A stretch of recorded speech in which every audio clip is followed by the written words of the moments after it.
December 16, 2013, current time 11:45 GMT. This is Jay Meisler with your daily video market update.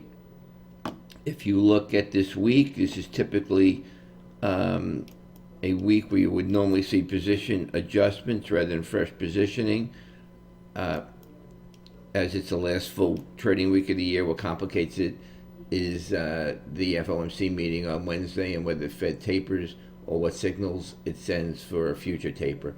So liquidity is thin, trading is thin. We had some movement overnight in the euro, and we'll take a look at the charts right now. But unless it takes about up above 138 and holds there, markets can probably be in a choppy range ahead of Wednesday's meeting, with a continued hyper focus on rates, on data, although U.S. data is of the minor variety ahead of the meeting. Doesn't mean you won't have movement, but it's still the minor. It's not going to influence the Fed decision.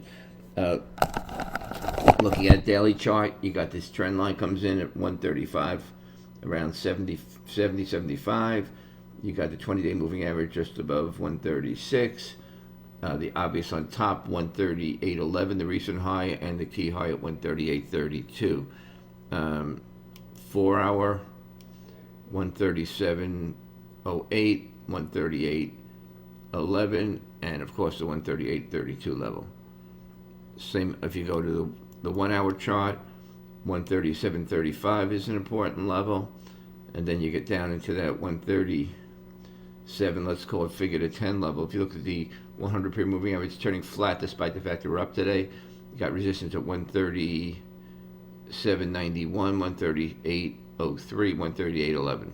This is where we stand today. We have some data coming out of the U.S. Let's take a look quickly. We'll see what that is. We have an excellent economic calendar here in Global View.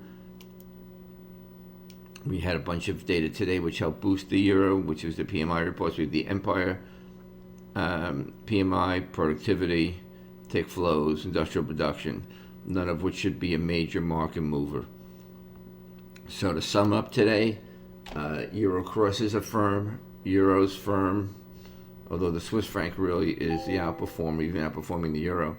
Euro yen is pivoting 142, which is going to set its tone, and 138 is obviously the key level. So let's say any break from 137 to 138 that's sustained is going to tell you where the risk lies as we get into the FOMC and afterwards. But reminding, this is a very thin week, and as I said, one normally dominated by position adjustments rather than positioning. So it's hard to see big bets being made. It really comes down to what people have to do more than what they want to do.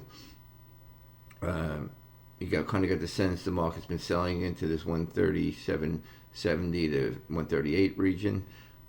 Maybe that's why there have been bids down at the lower levels. But for whatever reason, the euro has been resilient. But unless it takes out 138 and holds it, we are still in the same range, and would have to take out 138.32 for any move to be significant.